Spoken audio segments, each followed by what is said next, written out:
جو عرب آباد تھے 20 قبیلے تھے ان کے، ٹھیک ہے، عرب کی تاریخ پڑھیں، کتنے قبیلے تھے؟ 20 تھے۔ اچھا، وہ مل کے ان کو کہتے تھے شرفیہ کی ایک جماعت، شرفیہ۔ ان میں سے پھر وہ اشراف کو چنتے تھے اور ان کو مختلف عہدے دیتے تھے، کوئی قاضی، کوئی جج، کوئی کچھ، ٹھیک ہے، ان کو عہدے دیے جائے، انتظامیہ بنائی جاتی ان 20 قبیلوں میں سے۔ اب آپ عرب کی تاریخ اگر پڑھ کے دیکھیں تو آپ کو ملے گا کہ حضرت ابوبکر صدیق اس دور میں بھی، ابھی اسلام نہیں تھا، اس دور میں بھی ممتاز تھے۔ جب اشرافیہ کی انتظامیہ ان 20 قبیلوں میں سے بنی، جب بھی حضرت ابوبکر صدیق کو کون سا عہدہ ملتا تھا؟ یہ جو دیت نہیں ہوتی جب بندے قتل ہوتے خون کا، کہ اور پھر یہ جو تاوان اور جرمانے ہوتے ہیں کہ فلاں قانون بنایا ہے، اس پر اگر کوئی یہ عمل نہ کرے تو اس کو کتنا جرمانہ کرنا ہے۔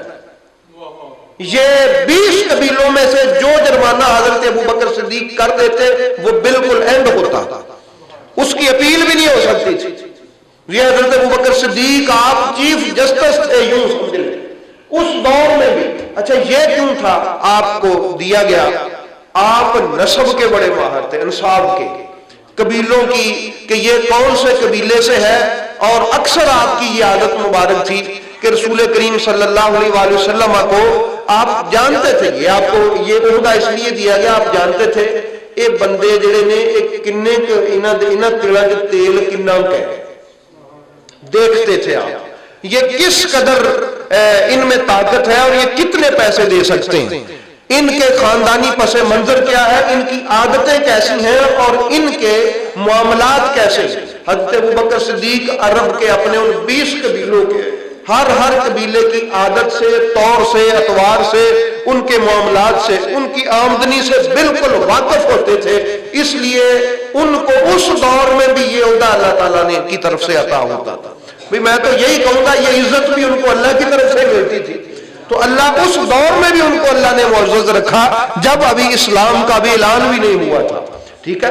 اب چونکہ یہ ماہر انصاب تھے، نبی کریم صلی اللہ علیہ وآلہ وسلم کے پاس جب کسی قبیلے کا بندہ آتا نا، اس سے خود پہلے بات کرتے، روکتے، اس کے ساتھ بات کرنے کے بعد اس کو پہلے ٹھہراتے، میرے نبی پاک کے پاس آتے، آ کے رسول کریم سے عرض کرتے، حضور یہ ایس کیلیبر دا بندہ ہے، اس انداز دا آدمی ہے، اس طبیعت دا آدمی ہے، اس حساب نال دے نال گل ہوے تے ٹھیک رہنی نہیں۔ میں چونکہ ان کے خاندان سے واقف ہوں، مجھے پتا ہے اس خاندان سے کس انداز میں بات کریں تو بہتر ہوتا ہے۔ حالانکہ نبی کریم علیہ الصلوۃ والسلام کو تو ان سے زیادہ پتا ہوتا تھا۔ سرکار دو عالم صلی اللہ علیہ وآلہ وسلم کائنات والوں کو بتانا چاہتے تھے کہ اللہ نے میرے تو فعل میں میرے غلاموں کو بھی کیسی بصیرت عطا فرمائی ہوئی ہے، سمجھ آئیے۔ وہ پہلے اس کا انٹرویو کرتے، اس سے بات چیت کر لیتے، پھر اندازہ لگا لیتے کہ یہ اس کیلیبر کا آدمی ہے۔ نبی کریم علیہ الصلوۃ والسلام کو جا کے کہتے کہ یا رسول اللہ یہ اس معیار کا بندہ ہے اور عقل اس کی اتنی کہ ہے اور اس کا خاندانی پس منظر ایسا عزت والا ہے یا جیسا بھی ہے، بتا دیتے، پھر میرے محبوب اسی کے ساتھ اسی انداز میں محبت گفتگو ہوتے۔ یعنی یہ کتنی بڑی ڈیوٹی تھی حضرت ابوبکر صدیق کی، صحیح ہے، کتنی بڑی ڈیوٹی تھی۔ ہر آنے والے کو روک کے اس سے بات کر کے اس کا ذہنی معیار، اس کا معاملہ میرے نبی کی بارگاہ میں رکھ دیتے اور پھر اس کے بعد نبی کریم صلی اللہ تعالی علیہ وآلہ وسلم کی بارگاہ میں لے کے جاتے۔ یہ حضرت ابوبکر صدیق کی ڈیوٹی تھی۔ اسی لیے سرکار نے فرمایا کہ تم کیا جانو ابوبکر صدیق نے کس قدر سخت ڈیوٹیاں نبھائی ہیں۔ احباب گرامی، وہ واقعہ کسی کو بھولا ہوا نہیں ہے۔ دیکھیں نا، آج میں تقریریں کرتا ہوں، میں کہیں جاتا ہوں تو کوئی ایسے نہیں جاتا کہ میں چلا جاؤں، مجھے گاڑی کا کرایہ لوگ کہتے ہیں کہ آپ لے لیں، خدمت کرتے ہیں، کھانا دیتے ہیں، اچھی جگہ پہ بٹھاتے ہیں۔ یہ کیا ہے جی؟ ہم نے رسول پاک کی بات کرنی، سمجھ آئیے۔ اور بہت سارے تو الحمدللہ ہمارے ایسے بھی ہیں کہ وہ کہتے ہیں اکاؤنٹ میں اتنے پیسے جمع کرا دو پھر ہم آئیں گے۔ کیوں جی؟ ہم نے رسول پاک کی بات کرنی ہے۔ وہ پیسے ان کے الگ ہیں اور جو ان کی خدمت کی جائے وہ الگ ہے اور جو اس کے علاوہ دیے جائے وہ الگ ہے۔ یہ سارا کچھ کیسے ملتا ہے؟ رسول کی بات کرنی، یہ ہے ہماری طرف سے رسول کی بات، اور یہ ہے ہمیں رسول کی بات کا فائدہ۔ لیکن ایک وہ دور بھی تھا کہ جب رسول کی بات حضرت ابوبکر صدیق کرتے تھے، وہ کیسی ہوتی تھی؟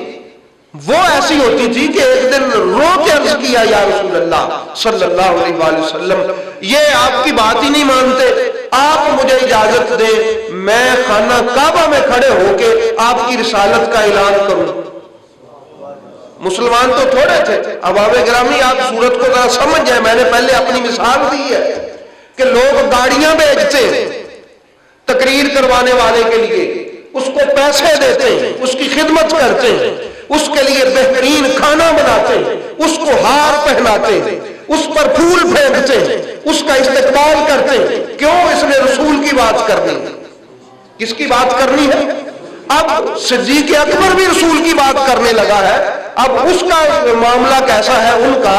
حضرت ابوبکر صدیق خانہ کعبہ میں کعبے کی دیوار سے میرے محبوب کو کھڑا کیا اور لوگوں کو کہا کہ لوگوں، یہ محمد الرسول اللہ ہے، اور یہ کہتے ہیں کہ اللہ کے علاوہ کوئی عبادت کے لائق نہیں ہے، آؤ میرے محمد پاک کی بات مانو اور تم بھی کہو یہ محمد رسول اللہ۔ اچھا، وہاں پھول نہیں آئے، کسی نے پیسے نہیں پھینکے، پتھر آئے، انہوں نے پکڑ لیا، صحابہ کو مارا، اس قدر سخت حملہ کیا کہ جو دوسرے صحابہ تھے وہ نبی پاک کو لے کے جلدی سے گھر چلے، اور وہ جو عتبہ تھا اس نے حضرت ابوبکر صدیق کے منہ پہ اس قدر زور زور سے مارا کہ آپ کا منہ سوزش کے ساتھ یہ اور آنکھیں اور منہ ایک ہو گیا۔ برادری والے اٹھا کے لے گئے اور یوں تھا کہ اب جان نکلی کہ کب نکلی، یہ حالت ہوگی۔ احباب گرامی، جب 3 دن کے بعد ان کو ہوش آیا تو برادری والے اکٹھے تھے کہ ابوبکر کو اب ہم قائل کریں گے اس بات کے، ہم تیرا بدلہ لیں گے ان سے، لیکن تم محمد کو چھوڑ دے، تیرا بدلہ لیں گے تو محمد کو چھوڑ دے۔ حضرت ابوبکر صدیق کی آنکھ جب ہوش آیا تو آنکھ تو نہیں کھل رہی تھی، سوزش تھی، جب ہوش آیا تو الفاظ یہ تھے، میرا محبوب کیسا ہے، میرا محبوب کیسا ہے۔ ان کی وہ برادری رس گئی، غصے ہو کے چلے گئے کہ یہ عجیب پاگل آدمی ہے جس کی وجہ سے مارا گیا، اسی کا پھر پوچھتا ہے۔ بہرحال المختصر اپنی ماں اور حضرت عمر فاروق کی بہن کو لے کے دار ارقم میں میرے محبوب کے قدموں میں جا گرے۔ میرے محبوب ابھی حضرت ابوبکر صدیق باہر تھے، روایت میں ہے نبی پاک اٹھ کے کھڑے ہو گئے، ابھی آئے بھی نہیں۔ صحابہ نے عرض کیا وہ جو تھے حضور آپ کھڑے بھی ہو گئے؟ تو احباب گرامی فرمایا مجھے میرے یار کی خوشبو آ رہی ہے۔ حضرت ابوبکر صدیق آئے، دروازہ کھلا، ایک طرف سے بہن نے اور ایک طرف سے ماں نے پکڑا ہوا ہے، میرے محبوب کے قدموں میں گرے۔ فَأَكَبَّ عَلَيْهِ رسول اللہ صلی اللہ علیہ وآلہ وسلم فَقَبَّلَهُ، نبی پاک حضرت ابوبکر صدیق کے اوپر جھک گئے اور حضرت ابوبکر صدیق کو بوسے دینے لگے۔ تو یہ مقام ہے جناب سیدنا تاجدار صداقت کا، یہ کوئی آسان نہیں ہے۔ اسی لیے میرے نبی نے فرمایا کہ حب ابی بکر و شکرہ واجب علی امتی، ابو بکر صدیق کے ساتھ محبت کرنا اور ان کا شکریہ ادا کرنا یہ میرے ابو بکر سے میرے ہر امتی پر واجب ہے۔ تو ہم تو خوش نصیب ہیں کہ اللہ نے ہمیں یہ توفیق عطا فرمائی ہوئی ہے۔ تو احباب گرامی، نبی رحمت صلی اللہ تعالی علیہ وآلہ وسلم نے بڑی شان ہے، عبداللہ نام ہے، آپ کا عتیق بھی ایک نام ہے۔ سرکار نے ایک دن فرمایا کہ تو عتیق ہے، تو دنیا میں بھی عتیق ہے تو آخرت میں بھی عتیق ہے۔ عتیق کہتے ہیں جو آگ سے آزاد کر دیا جائے، عتیق اس کو کہتے ہیں۔ تو سرکار نے فرمایا یہ عتیق ہے۔